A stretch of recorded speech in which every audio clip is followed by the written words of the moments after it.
What is going on, guys? XpertFusion here, and today I'm giving you guys my review for Season 8, Episode 13 of The Walking Dead, which was titled, Do Not Send Us Astray, which I thought was a really strange name before going into the episode, but obviously we found out what it meant to the episode, what it was, where it came from, and it was from Sadiq's conversation with Rick.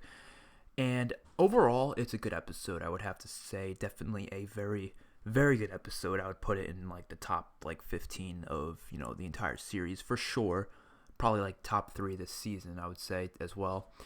But of course, I have some problems about it. There's some complaints I have, which is common. Nothing's perfect. Obviously, there's gonna be some complaints here and there.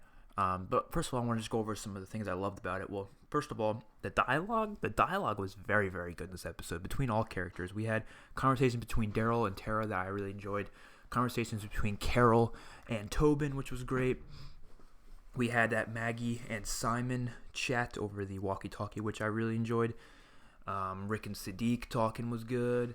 I liked the stuff with Morgan, and it was a very good episode in terms of character development and character interactions, and just we had all the characters back in one place. Well, not all the characters, obviously. There's still some characters out on their own, out in the distance, either or at the sanctuary, stuff like that. But of course, Negan and Jadis at the junkyard. But I think it's going to be interesting to see the upcoming episodes, especially with what happened in this episode. I mean, this episode was one of the more horror-filled type episodes, definitely towards the end. Okay, so it started off with the first 15 minutes being, of course, the battle. I expected the whole episode to be the battle, to be completely honest. I didn't expect it to go into other stuff. I expected it to be 100% the battle, which I'm not really complaining about because you really can't make all battles last that long, to be honest. It's not the final battle either. The final battle is going to be in the finale, which is going to be obviously much better in every single way. But for what we got, I'm going to go over some complaints about the battle because I definitely do have some complaints. But overall, it was pretty cool, especially some of the scenes with Rick just firing out his AK, firing down 3 people, and then going over with his hatchet and just mowing down a few other guys. That was awesome. Saw some Morgan kills, saw some pretty badass scenes with everyone.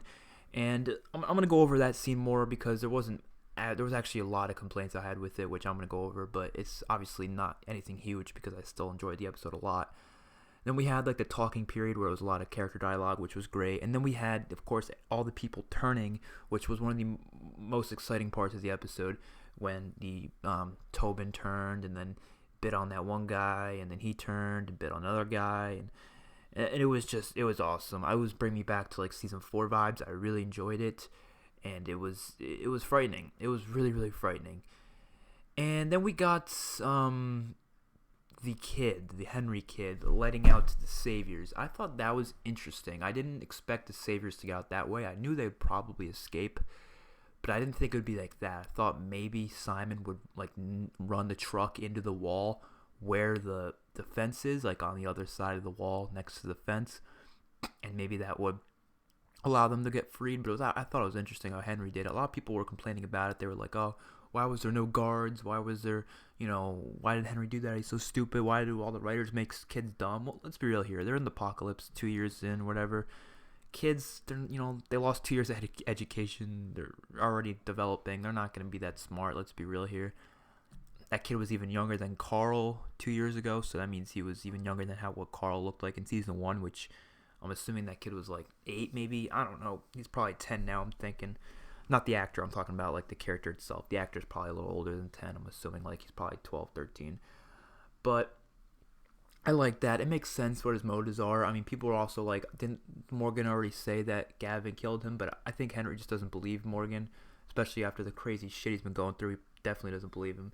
And he wants to find the actual person who killed his brother, so he goes in there with the gun. And yeah, that was interesting. I felt like that was actually really cool. And I'm actually kind of happy the prisoners escaped because that means next episode, Rick and Morgan are going to go out and kill them all, and that's going to be so badass to watch. I hope they kill Jared. I really do. That'll be awesome to see.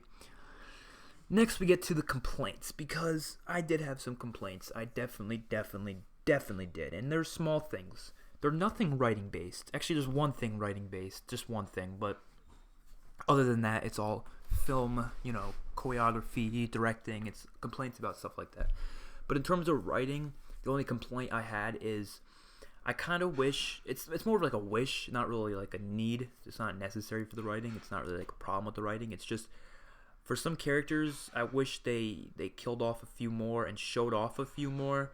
If you get what I understand, because if you get what I'm talking about, because I like it when the show gives us a name and a face to a bunch of characters, but that doesn't mean they have to develop the characters, because I feel like the show makes it kind of, like mandatory that the characters they focus on or the characters they give somewhat of importance to, they have to develop them, they have to give them a lot of screen time.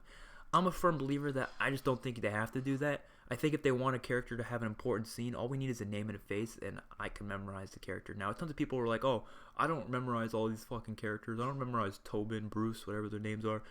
I mean, I don't know how you don't remember Tobin. I understand why you might not know who Bruce is, because I don't think they've ever said Bruce's name in the entire show, to be completely honest. I think that's just something I found on the wiki. But Bruce was actually the guy who was laying in bed and was like kind of like crying a little bit, was saying he couldn't kill himself, but he knows he has to do it since he has a fever and he knows he's going to turn soon. I wish we actually saw I don't know how he got injured. I wish we actually saw how he got injured, because I physically have no idea how he got injured. But stuff like that, I wish we actually saw. Like a couple other characters I felt like we're just missing from this episode, like Eduardo, Scott, I didn't see much of. There's just a couple characters that are really like background characters that I just don't, I don't think anyone really cares about, and I don't need to care about them. I just it just makes the universe feel bigger and more, immersive if we see these characters get killed, instead of just having it happen off screen or have it be like neglected almost, because that happens often for a lot of different characters in movies and shows and stuff like that. And I don't want characters ever to be neglected. I want to see the characters die, and I want to see the death of them, because it adds to the story. It adds to everything that happened. And we get to the complaints that I have, which is the main complaint I have, which is the directing and the filming of this episode. And not of the whole episode. I'm talking just of certain parts.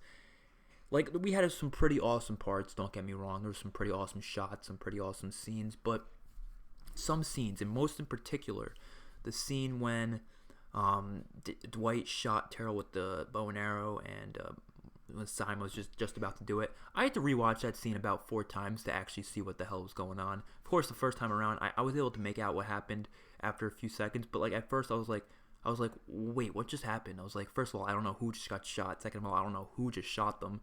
I just see Simon standing there with an axe being all weird. Some of the shots they do, it's not like a big problem with The Walking Dead, because most of the time they do fine with it. But every now and then they have these episodes where it's just like they make it hard to tell what's going on.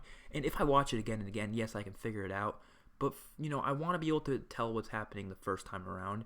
And some scenes obviously are going to be, they purposely make them confusing so you don't know what's happening exactly. Like the episode 1 when they were shooting at the windows, and that whole battle at the sanctuary in episode 1, I understood why that was like shot that way. It was kind of confusing as to what was happening. They were purposely doing that. But for an episode like this, they're not trying to make it seem weird or make it seem strange that Tara got shot with a bow, because they weren't trying to do that, I can tell. They physically just shot it in a bad way to the point where it was actually kind of hard to tell. And of course the darkness added onto it, which I guess the darkness, it adds to the atmosphere. Of course it's going to be a dark battle. That's part of the show. I wish they had brightened it up a little bit. Of course you can get a better TV and stuff like that, but it felt a little too dark. Maybe just add some like brighter lights, add up the gamma a little bit. I don't know. But even then, just some of the shots were hard to see. Like Rick running out with the AK-47 and mowing down 3 saviors, that was awesome. But then when he went to go kill 3 other saviors, they zoomed in so far onto Rick that you couldn't even see the saviors, what they looked like or what happened or really what he did. You just saw him swing the axe, and it's just hard to see. Even later on when you have the people turning, and when they were inside of the house and the walkers were biting everybody and they were, doing different things, it was kind of hard to see what the hell was happening for some parts, and that's not a good thing. That's not a good thing at all. So I'm hoping that they learn from mistakes and fix them, because personally, it doesn't ruin it for me. It doesn't ruin it at all, trust me. But it does take a little bit away from it. It takes a little bit of excitement away, just a little bit. It's like in time excitement. It's not later on excitement. I could rewatch the episode again and again and again, and eventually I'll end up probably loving it and being okay with it. But first time viewing, it's like I just want to be able to get excited for everything. But when your brain's thinking too much about what's happening instead of just, taking it all in, it's kind of an issue. It's just kind of an issue in some ways. Like a couple other parts in the episode also, during the battle at least, it was kind of hard to see what was happening. And like I said, that has to do with the shots they do with the filming, has to do with some of the directing, a little bit of the editing, not much editing, but a little bit, as well as the lighting. The lighting's a little too dark, I would have to say, just a little bit. I know it's part of the atmosphere and stuff, but still. And it might also have to do with the grainy background that The Walking Dead does, but of course they do their stuff on film, they don't do it on digital, so that makes sense. And I understand why they do it on film. They've been doing that for a while, and they're not going to just change it midway through. That'd be kind of dumb. But yeah, overall, great episode. Don't get me wrong. I'm complaining a little bit just because that's constructive criticism. That's not me being a little bitch on Twitter, complaining about everything, saying the show is shit, saying it's boring. No, that's not me. I'm just giving constructive criticism. Overall, great episode. I would give it like maybe 8.8 out of 10, maybe 9 out of 10, something like that, maybe 9.2. It's around like the high 8s, low 9s. That's what I would give it. Hopefully you guys enjoyed the episode. I'll see you guys in the next one. Peace out.